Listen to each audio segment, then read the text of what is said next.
बोलो सच्चिदानंद भगवान की जय। उमापति महादेव की जय। वृंदावन कृष्ण चंद्र की जय। पवन सुत हनुमान की जय। गोस्वामी तुलसीदास जी की जय।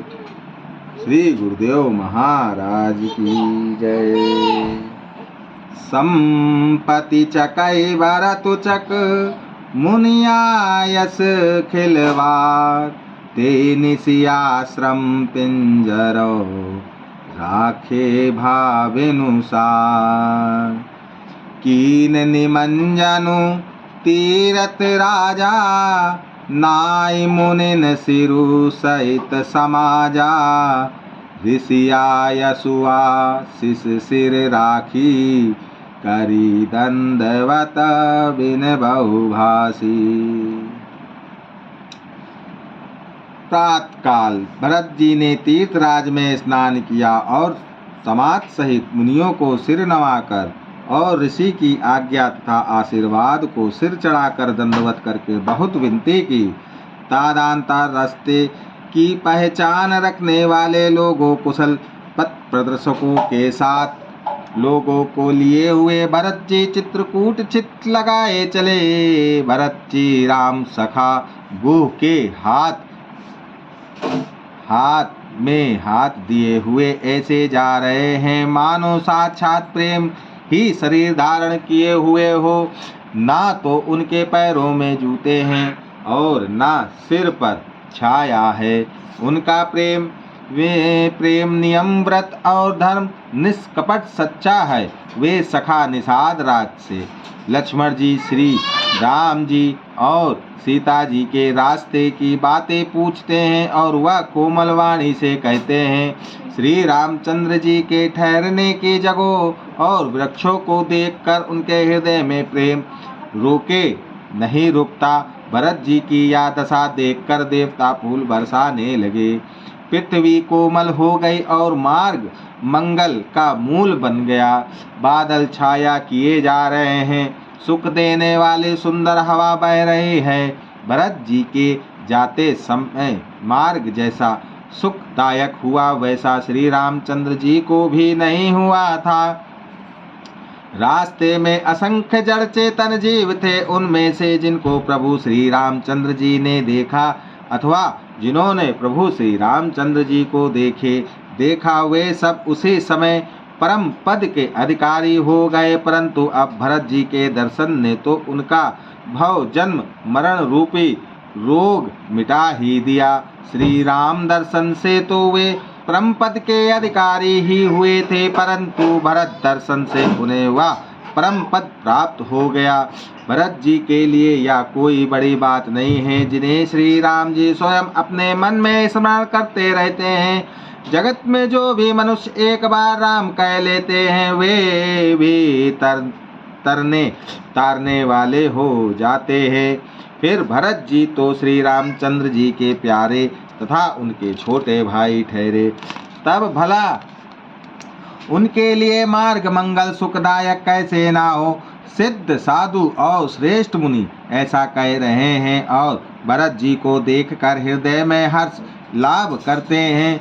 भरत जी के इस प्रेम के प्रभाव को देखकर देवराज इंद्र को सोच हो गया कि कहीं इनके प्रेमवश श्री राम जी लौट ना जाएं और हमारा बना बनाया काम बिगड़ जाए।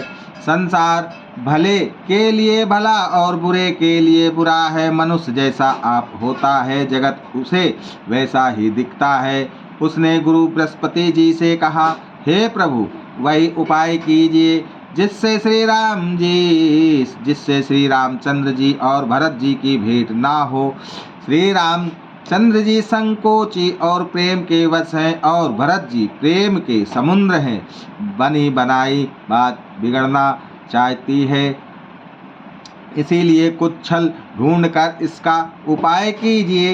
इंद्र के वचन सुनते ही देवगुरु बृहस्पति जी मुस्कुराए। उन्होंने 1000 नेत्रों वाले इंद्र को ज्ञान रूपी नेत्रों से रहित मूर्ख समझा और कहा, हे देवराज, माया के स्वामी श्री रामचंद्र जी के सेवक के साथ कोई माया करता है तो वह उलटकर अपने ही ऊपर आ पड़ती है। उस समय पिछली बार तो श्री रामचंद्र जी का रुख जानकर कुछ किया था, परंतु इस समय कुचाल करने से हानि ही होगी। हे देवराज, श्री रघुनाथ जी का स्वभाव सुनो। वे अपने प्रति किए हुए अपराध से कभी रुष्ट नहीं होते, पर जो कोई उनके भक्त का अपराध करता है वह श्री राम की क्रोधाग्नि में जल जाता है। लोक और वेद दोनों में इतिहास कथा प्रसिद्ध है। इस महिमा को दुर्वासा जी जानते हैं। सारा जगत श्री राम को जपता है। वे श्री राम जी जिनको जपते हैं, उन भरत के समान श्री रामचंद्र जी का प्रेमी कौन होगा। हे देवराज, रघुकुल श्रेष्ठ श्री रामचंद्र जी के भक्त का काम बिगाड़ने की बात मन में भी ना लाइए। ऐसा करने से लोक में अपयश और परलोक में दुख होगा और शोक का सामना दिनों दिन बढ़ता ही चला जाएगा। हे देवराज, हमारा उपदेश सुनो। श्री रामचंद्र जी को अपना सेवक परम प्रिय है। वे अपने सेवक की सेवा से सुख मानते हैं और सेवक के साथ वैर करने से बड़ा भारी वैर मानते हैं। यद्यपि वे सम हैं, उनमें ना राग है, ना रोष है और ना वे किसी का पाप पुण्य और गुण दोष ही ग्रहण करते हैं। उन्होंने विश्व में कर्म को ही प्रदान कर रखा है। जो जैसा करता है वह वैसा ही फल भोगता है।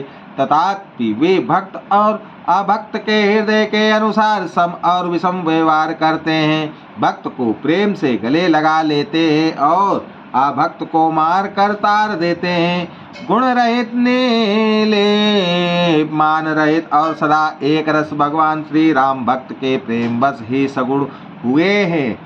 श्री राम जी सदा अपने सेवक को भक्त की रुचि रखते आए हैं। वेद पुराण साधु और देवता इसके साक्षी है। ऐसा हृदय में जानकर कुटिलता छोड़ दो और भरत जी के चरणों में सुंदर प्रीति करो। हे देवराज इंद्र, श्री रामचंद्र जी के भक्त सदा दूसरों के हित में लगे रहते हैं। वे दूसरों के दुखों से दुखी और दयालु होते हैं। फिर भरत जी तो भक्तों के शिरोमणि हैं, उनसे बिल्कुल ना डरो। प्रभु श्री रामचंद्र जी सत्य प्रतिज्ञा और देवताओं का हित करने वाले हैं और भरत जी श्री राम जी की आज्ञा के अनुसार चलने वाले हैं।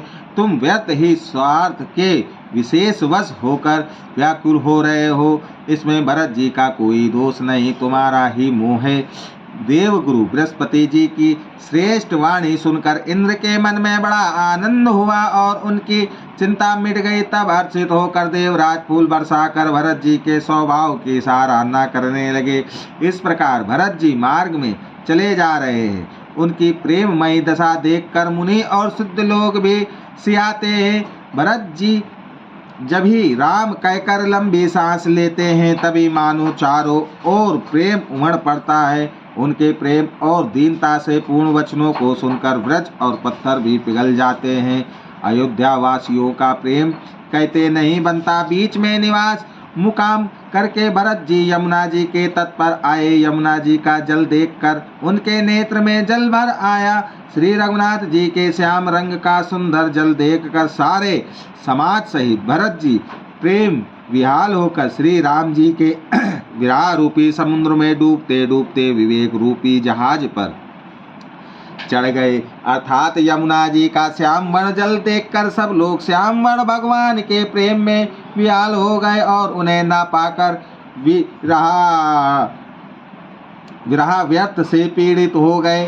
तब भरत जी को यह ध्यान आया कि जल्दी चलकर उनके साक्षात दर्शन करेंगे। इस विवेक से वे फिर उत्साहित हो गए। उस दिन यमुना जी के किनारे निवास किया। यह समय अनुसार सबके लिए खान पान आदि की सुंदर व्यवस्था हुई। निषाद राज का संकेत पाकर रात ही रात में घाट घाट की अंगड़ित नावें वहाँ आ गई, जिनका वर्णन नहीं किया जा सकता। सवेरे एक ही खेवे में सब लोग पार हो गए और श्री रामचंद्र जी के सखा निषाद राज की इस सेवा से संतुष्ट हुए। फिर स्नान करके और नदी को सिर नवाकर निषाद राज के साथ दोनों भाई चले। आगे अच्छी अच्छी सवारियों पर श्रेष्ठ मुनि हैं, उनके पीछे सारा राज समाज जा रहा है। उसके पीछे दोनों भाई बहुत सादे भूषण वस्त्र और वेश से पैदल चल रहे हैं। सेवक मित्र और मंत्री के पुत्र उनके साथ हैं। लक्ष्मण सीता जी और श्री रघुनाथ जी का स्मरण करते जा रहे हैं। जहाँ जहाँ श्री राम जी ने निवास और विश्राम किया था, वहाँ वहाँ वे प्रेम सहित प्रणाम करते हैं। मार्ग में रहने वाले स्त्री पुरुष यह सुनकर घर और काम काज छोड़कर दौड़ पड़ते हैं और उनके रूप सौंदर्य और प्रेम को देखकर वे सब जन्म लेने का फल पाकर आनंदित होते हैं। गांवों की स्त्रियां एक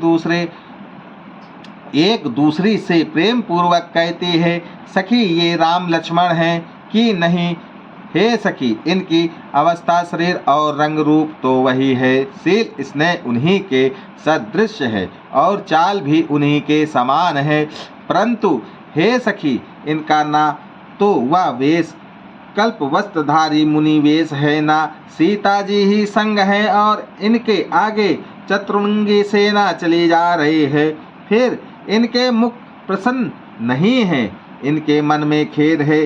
हे सखी, इसी भेद के कारण संदेह होता है। उसका तर्क युक्त अन्य स्त्रियों के मन भाया। सब कहती हैं कि इसके समान सयानी चतुर कोई नहीं है। उसकी सराहना करके और तेरी वाणी सत्य है, इस प्रकार उसका सम्मान करके दूसरी स्त्री मीठे वचन बोली। श्री राम जी के राज तिलक का आनंद जिस प्रकार से भंग हुआ था, वह सब कथा प्रसंग प्रेम पूर्वक कहकर फिर वह भाग्यवती स्त्री श्री भरत जी के शील स्नेह और स्वभाव की सराहना करने लगी। वह बोली, देखो ये भरत जी पिता के दिए हुए राज को त्याग कर पैदल चलते और फलहार करते हुए श्री राम जी को मनाने के लिए जा रहे हैं। इनके समान आज कौन है? भरत जी का भाईपना, भक्ति और इनके आचरण कहने और सुनने से दुख और दोषों के हरने वाले हैं। हे सखी, उनके संबंध में जो कुछ भी कहा जाए वह थोड़ा है। श्री रामचंद्र जी के भाई ऐसे क्यों ना हो? छोटे भाई शत्रुघ्न सहित भरत जी को देखकर हम सब भी आज धन बड़ भागनी स्त्रियों की गिनती में आ गई। इस प्रकार भरत जी के गुण सुनकर और उनकी दशा देखकर स्त्रियां पछताती हैं और कहती हैं, यह पुत्र के कई जैसी माता के योग्य नहीं है। कोई कहती हैं, इसमें रानी का भी दोष नहीं है, यह सब विधाता ने ही किया है जो हमारे अनुकूल है। कहा तो हम लोक और वेद दोनों की विधि मर्यादा से हीन, कुल और करतूत दोनों से मलिन तुच्छ स्त्रियां जो बुरे देश, जंगली प्रांत और बुरे गांव में बसती हैं और स्त्रियों में भी नीच स्त्रियां हैं। और कहा, यह महान पुण्यों का परिणाम स्वरूप इनका दर्शन ऐसा ही आनंद और आश्चर्य गांव गांव में हो रहा है, मानो मरुभूमि में कल्प वृक्ष उग गया हो। भरत जी का स्वरूप देखते ही रास्ते में रहने वाले लोगों के भाग्य खुल गए, मानो देव योग से सिंगल द्वीप के बसने वालों को तीर्थराज प्रयाग सुलभ हो गया हो। इस प्रकार अपने गुणों सहित श्री रामचंद्र जी के गुणों की कथा सुनते और श्री रघुनाथ जी को स्मरण करते हुए भरत जी चले जा रहे हैं। वे तीर्थ देखकर स्नान और मुनियों के आश्रम तथा देवताओं के मंदिर देखकर प्रणाम करते हैं और मन ही मन यह वरदान मांगते हैं कि श्री सीताराम जी के चरण कमलों में प्रेम हो। मार्ग में भिल, कोल आदि वनवासी तथा वनप्रस्थ ब्रह्मचारी सन्यासी और विरक्त मिलते हैं। उनमें से जिस से प्रणाम करके पूछते हैं कि लक्ष्मण जी, श्री राम जी और जानकी जी किस वन में हैं। वे प्रभु के सब समाचार कहते हैं और भरत जी को देखकर जन्म का फल पाते हैं। जो लोग कहते हैं कि हमने उनको कुशल पूर्वक देखा है, उनको ये श्री राम लक्ष्मण के समान ही प्यारे मानते हैं। इस प्रकार सबसे सुंदर वाणी से पूछते और श्री राम जी के वनवास की कहानी सुनते जाते हैं। उसी दिन वहीं ठहर कर दूसरे दिन प्रातः काल ही श्री रघुनाथ जी का स्मरण करके चले। 7 के सब लोगों को भी भरत जी के समान ही श्री राम जी के दर्शन की लालसा लगी हुई है। सबको मंगल सूचना शकुन हो रहे हैं। सुख देने वाले पुरुषों के दाहिने और स्त्रियों के बाएं नेत्र और भुजाएं फड़क रहे हैं। समाज सहित भरत जी को उत्साह हो रहा है कि श्री रामचंद्र जी मिलेंगे और दुख का दाम मिट जाएगा। जिसके जी में जैसा है वह वैसा ही मनोरथ करता है। सब स्नेह रूपी मदिरा से छके प्रेम में मत वाले हुए चले जा रहे हैं। अंग शिथिल हैं, रास्ते में पैर डगमगा रहे हैं और प्रेमवश विहल वचन बोल रहे हैं। राम सखा निषाद राज ने उसी समय स्वाभाविक ही सुहावना पर्वत शिरोमणि कामदगिरि दिखलाया, जिसके निकट ही पाए सीवनी नदी के तट पर सीता जी समेत दोनों भाई निवास करते हैं। सब लोग उस पर्वत को देखकर जानकी जीवन श्री राम जी की जय हो ऐसा कहकर दंडवत प्रणाम करते हैं। राज समाज प्रेम में ऐसा मग्न है मानो श्री रघुनाथ जी अयोध्या को लौट चले हों। भरत जी का उस समय जैसा प्रेम था वैसा शेष जी भी नहीं कह सकते। कवि के लिए तो वह वैसा ही अगम है जैसा अहंता और ममता से मलिन मनुष्यों के लिए ब्रह्मानंद। सब लोग श्री रामचंद्र जी के प्रेम के मारे शिथिल होने के कारण सूर्य अस्त होने तक दिन भर में 2 ही कोस चल पाए और जल स्थल का सुपास देखकर रात को वहीं बिना खाए पिए ही रह गए। रात बीतने पर श्री रघुनाथ जी के प्रेमी भरत जी ने आगे गमन किया। उधर श्री रामचंद्र जी रात शेष रहते ही जागे। रात को सीता जी ने ऐसा स्वप्न देखा जिसे वे श्री राम जी को सुनाने लगी। मानो समाज सहित भरत जी यहाँ आए हैं। प्रभु के वियोग की अग्नि से उनका शरीर संताप है। सभी लोग मन में उदास दीन और दुखी हैं। सासुओं को दूसरी ही सूरत में देखा। सीता जी का स्वप्न सुनकर श्री रामचंद्र जी के नेत्रों में जल भर आया और सबको सोच से छुड़ा देने वाले प्रभु स्वयं लीला से सोच के वश हो गए और बोले, लक्ष्मण यह स्वप्न अच्छा नहीं है। कोई भीषण कुसमाचार बहुत ही बुरी खबर सुनावेगा। ऐसा कहकर उन्होंने भाई सहित स्नान किया और त्रिपुरारी महादेव जी का पूजन करके साधुओं का सम्मान किया। देवताओं का सम्मान पूजन और मुनियों की वंदना करके श्री रामचंद्र जी बैठ गए और उत्तर दिशा की ओर देखने लगे। आकाश में धूल छा रही है। बहुत से पक्षी और पशु व्याकुल होकर भागे हुए प्रभु के आश्रम को आ रहे हैं। तुलसीदास जी कहते हैं कि प्रभु श्री रामचंद्र जी यह देखकर उठे और सोचने लगे कि क्या कारण है। वे चिंता में आश्चर्य युक्त हो गए। उसी समय कोल भिल्लो ने आकर सब समाचार कहे।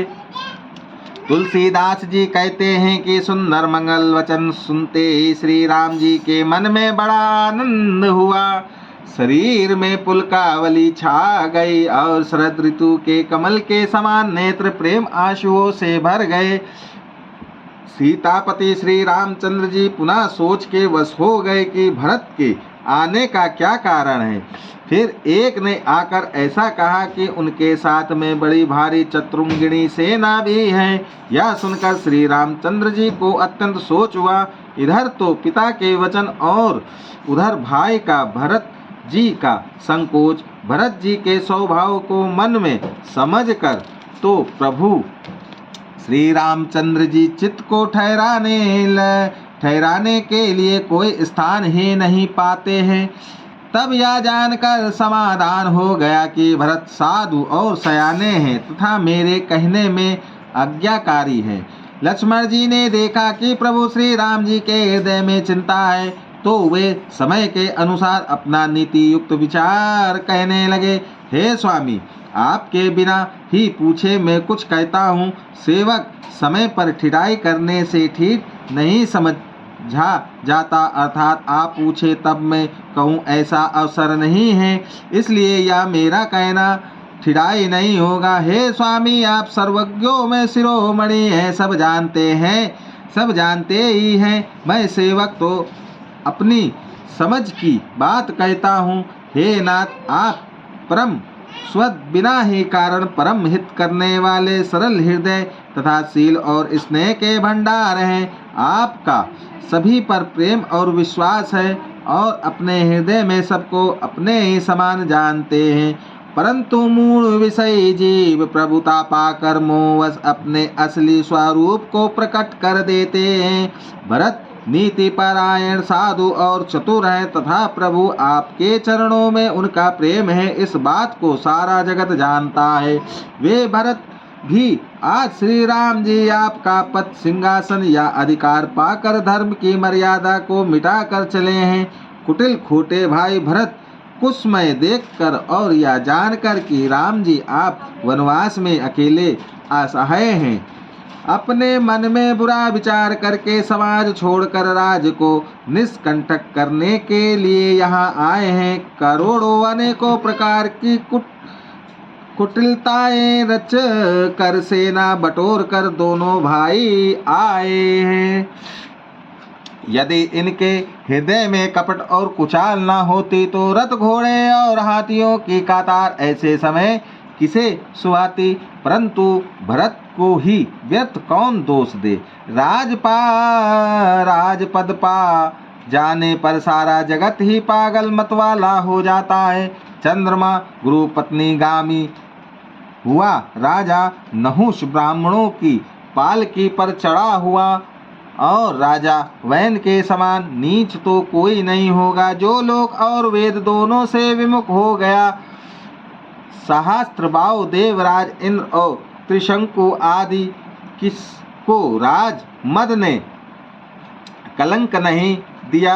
भरत ने यह उपाय उचित ही किया है, क्योंकि शत्रु और ऋण को कभी जरा भी शेष नहीं रखना चाहिए। हाँ, भरत ने एक बात अच्छी नहीं की, जो राम जी आपको असहाय जानकर उनका निरादर किया, पर आज संग्राम में श्री राम जी आपका क्रोध पूर्ण मुख देख कर यह बात भी उनकी समझ में विशेष रूप से आ जाएगी, अर्थात इस निरादर का फल भी वे अच्छी तरह पा जाएंगे। इतना कहते ही लक्ष्मण जी नीति रस भूल गए और युद्ध रस रूपी वृक्ष पुलकावली के बहाने से फूल उठा, अर्थात नीति की बात कहते कहते उनके शरीर में वीर रस छा गया। वे प्रभु श्री रामचंद्र जी के चरणों की वंदना करके चरण रज को सिर पर रखकर सच्चा और स्वाभाविक बल कहते हुए बोले, हे नाथ, मेरा कहना अनुचित न मानिएगा। भरत ने हमें कम नहीं प्रचारा है, हमारे साथ कम छेड़छाड़ नहीं की है। आखिर कहाँ तक सहा जाए और मन मारे रहा जाए, जब स्वामी हमारे साथ हैं और धनुष हमारे हाथ में है। क्षत्रिय जाति रघुकुल में जन्म और फिर मैं श्री राम जी आपका अनुगामी सेवक हूँ, या जगत जानता है। फिर भला कैसे सहा जाए। धूल के समान नीच कौन है, परंतु वह भी लात मारने पर सिर ही चढ़ती है। यूँ कहकर लक्ष्मण जी ने उठकर हाथ जोड़कर आज्ञा मांगी, मानो वीर रस सोते से जाग उठाओ। सिर पर जटा बांधकर कमर में तरकस कस लिया और धनुष को सजाकर तथा बाणों को हाथ में लेकर कहा, आज मैं श्री राम आपका सेवक होने का यश लूं और भरत को संग्राम में शिक्षा दूं। श्री रामचंद्र जी आपके निरादर का फल पाकर दोनों भाई भरत शत्रुघ्न रणशैया पर सोवे। अच्छा हुआ जो सारा समाज आकर एकत्र हो गया। आज मैं पिछला सब क्रोध प्रकट करूंगा। जैसे सिंह हाथियों के झुंड को कुचल डालता है और बाज जैसे लावे को लपेटे में ले लेता है, वैसे ही भरत को सेना समेत और छोटे भाई सहित तिरस्कार करके मैदान में पछाड़ूंगा। यदि शंकर जी भी आकर उनकी सहायता करे तो भी मुझे राम जी की सौगंध है, मैं उन्हें युद्ध में अवश्य मार डालूंगा, छोड़ूंगा नहीं। लक्ष्मण जी को अत्यंत क्रोध से तमतमाया हुआ देखकर और उनकी प्रामाणिक सत्य सौगंध सुनकर सब लोग भयभीत हो जाते हैं और लोकपाल घबराकर भागना चाहते हैं। सारा जगत भय में डूब गया। तब लक्ष्मण जी के अपार बाहुबल की प्रशंसा करती हुई आकाशवाणी हुई, हे तात, तुम्हारे प्रताप और प्रभाव को कौन कह सकता है और कौन जान सकता है, परंतु कोई भी काम हो उसे अनुचित उचित खूब समझ बूझ कर किया जाए तो सब कोई अच्छा कहते हैं। वेद और विद्वान कहते हैं कि जो बिना विचारे जल्दी में किसी काम को करके पीछे पछताते हैं वे बुद्धिमान नहीं हैं। देववाणी सुनकर लक्ष्मण जी सकुचा गए। श्री रामचंद्र जी और सीता जी ने उनका आदर के साथ सम्मान किया और कहा, हे तात, तुमने बड़ी सुंदर नीति कही है। भाई, राज का मद सबसे कठिन मद है। जिन्होंने साधुओं को भी सभा का सेवक सत्संग नहीं किया वे ही राजा राज मद रूपी मदिरा का आचमन करते ही पीते ही मद वाले हो जाते हैं। हे लक्ष्मण सुनो, भरत सारिका उत्तम पुरुष ब्रह्म की सृष्टि में ना तो कहीं सुना गया है ना देखा ही गया है। अयोध्या के राज की तो बात ही क्या है। ब्रह्मा विष्णु और महादेव का पद पाकर भी भरत को राज का मद नहीं होने का क्या कभी कांजी की बूंदों से क्षीर समुद्र नष्ट हो सकता है, फट सकता है। अंधकार चाहे तरुण मध्य के सूर्य को निगल जाए, आकाश चाहे बादलों में समा कर मिल जाए, गौ के खुर इतने जल्दी में अगस्त्य जी डूब जाए और पृथ्वी चाहे अपनी स्वाभाविक क्षमा सहनशीलता को छोड़ दे, मच्छर की फूंक से चाहे सुमेरु उड़ जाए, परंतु हे भाई, भरत को राजमद कभी नहीं हो सकता। हे लक्ष्मण, मैं तुम्हारी शपथ और पिताजी की सौगंध खाकर कहता हूँ, भरत के समान पवित्र और उत्तम भाई संसार में नहीं है। हे तात, गुण रूपी दूध और अवगुण रूपी जल को पीकर विधाता इस दृश्य प्रपंच जगत को रचता है, परंतु भरत ने सूर्यवंशी रूपी तालाब में हंस रूप जन्म लेकर गुण और दोष का विभाग कर दिया, दोनों को अलग अलग कर दिया। गुरु रूपी दूध को ग्रहण कर और अवगुणी रूपी जल को त्याग कर भरत ने अपने यश से जगत में उजियाला कर दिया है। भरत जी के गुणशील और स्वभाव को कहते कहते श्री रघुनाथ जी प्रेम समुद्र में मग्न हो गए। श्री रामचंद्र जी की वाणी सुनकर और भरत जी पर उनका प्रेम देखकर समस्त देवता उनकी सराहना करने लगे और कहने लगे कि श्री रामचंद्र जी के समान कृपा के धाम प्रभु और कौन है। यदि जगत में भरत का जन्म ना होता तो पृथ्वी पर संपूर्ण धर्मों की धूरी को कौन धारण करता। हे रघुनाथ जी, कवि कुल के लिए अगम उनको कल्पना से अतीत भरत जी के गुणों की कथा आपके सिवा और कौन जान सकता है। लक्ष्मण जी, श्री राम जी और सीता जी ने देवताओं की वाणी सुनकर अत्यंत सुख पाया जो वर्णन नहीं किया जा सकता। यह भरत जी ने सारे समाज के साथ पवित्र मंदाकिनी में स्नान किया, फिर सबको नदी के समीप ठहरा कर तथा माता गुरु और मंत्री की आज्ञा मांग कर निषाद राज और शत्रुघ्न को साथ लेकर भरत जी वहां को चले जहां श्री सीता जी और श्री रघुनाथ जी थे। भरत जी अपनी माता के कई की करनी को समझकर याद करके सकुचाते हैं और मन में करोड़ों आने को कृतज्ञ करते हैं। सोचते हैं श्री राम लक्ष्मण और सीता जी मेरा नाम सुनकर स्थान छोड़कर कहीं दूसरी जगह उठकर ना चले जाएं। मुझे माता के मत में मानकर वे जो कुछ भी करें सो थोड़ा है, पर वे अपनी ओर समझकर अपने विरत और संबंधों को देखकर मेरे पापों और अवगुणों को क्षमा करके मेरा आदर ही करेंगे। चाहे मलिन मन जानकर मुझे त्याग दे, चाहे अपना सेवक मानकर मेरा सम्मान करें, कुछ भी करें, मेरे तो श्री रामचंद्र जी की जूतियाँ ही शरण हैं। श्री रामचंद्र जी तो अच्छे स्वामी हैं, दोष तो सब दास का ही है। जगत में यश के पात्र तो चातक और मछली ही है, जो अपने नेम और प्रेम को सदा नया बनाए रखने में निपुण है। ऐसा मन में सोचते हुए भरत जी मार्ग में चले जाते हैं। उनके सब अंग संकोच और प्रेम से शिथिल हो रहे हैं। माता की हुई बुराई मानो उन्हें लौटाती है, पर धीरज की धुरी को धारण करने वाले भरत जी भक्ति के बल से चले जाते हैं। जब श्री रघुनाथ जी के स्वभाव को समझते स्मरण करते हैं, तब मार्ग में उनके पैर जल्दी जल्दी पड़ने लगते हैं। उस समय भरत की दशा कैसी है, जैसे जल के प्रवाह में जल के भंवरे की गति होती है। भरत जी का सोच और प्रेम देखकर उस समय निषाद विदेह हो गया। देह की शुद्ध बुद्ध भूल गया। मंगल शकुन होने लगे उन्हें सुनकर, और विचार कर निषाद कहने लगा, सोच मिटेगा, हर्ष होगा, पर फिर अंत में दुख होगा। भरत जी ने सेवक गुरु के सब वचन सत्य जाने और वे आश्रम के समीप जा पहुँचे। वहाँ के वन और पर्वतों के समूह को देखा तो भरत जी इतने आनंदित हुए मानो कोई भूखा अच्छा अन्न भोजन पा गया हो। जैसे इति के भय से दुखी हुई और तीनों आध्यात्मिक, अधिदैविक और अधिभौतिक तापों तथा क्रूर ग्रहों और महामारियों से पीड़ित प्रजा किसी उत्तम देश और उत्तम राज्य में जाकर सुखी हो जाए। भरत जी की गति दशा ठीक उसी प्रकार की हो रही है। अधिक जल बरसाना न बरसना, चूहों का उत्पात, टिड्डियों, तोते और दूसरे राजा की चढ़ाई, खेतों में बाधा देने वाले इन छा उपद्रवों को इति कहते हैं। श्री रामचंद्र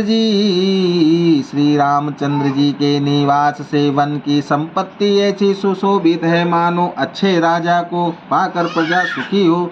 सुहावना वन ही पवित्र देश है। विवेक उसका राजा है और वैराग्य मंत्री है।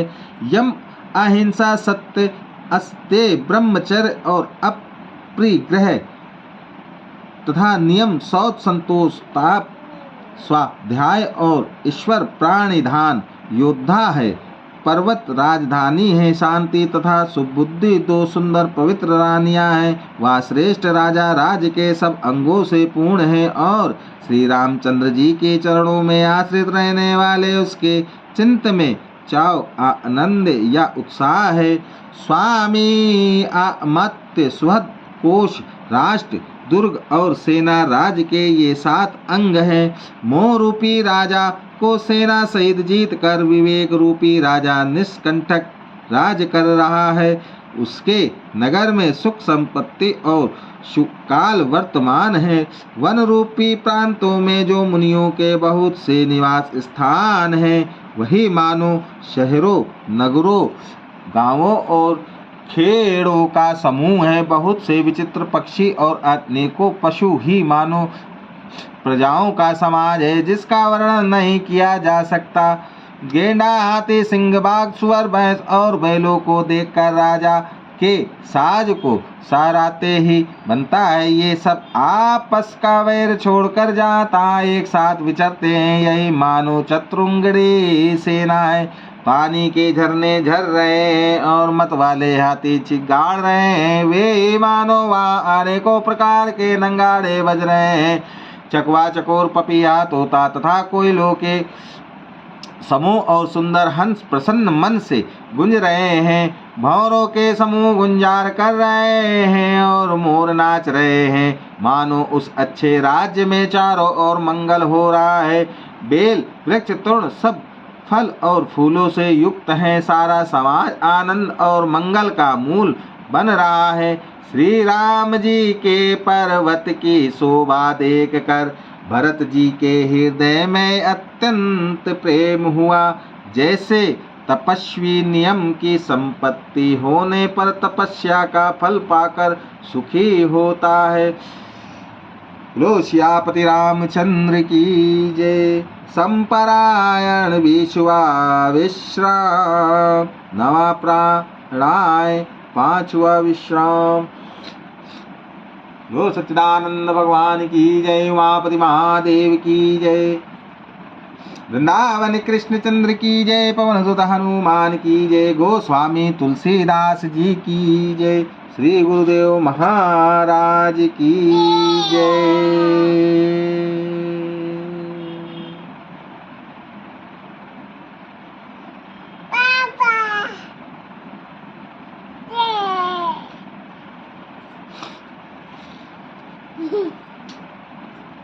आज का छोटा प्रसंग है। बहुत छोटा, कितने मिनट का हुआ देखो? वह 20-25 मिनट का। भगवान जी को लगा कि वो माइक नहीं है। कहाँ हते पापा? पापा कहाँ हते? जय, तुम पढ़ाई करोगी? आज पढ़ो।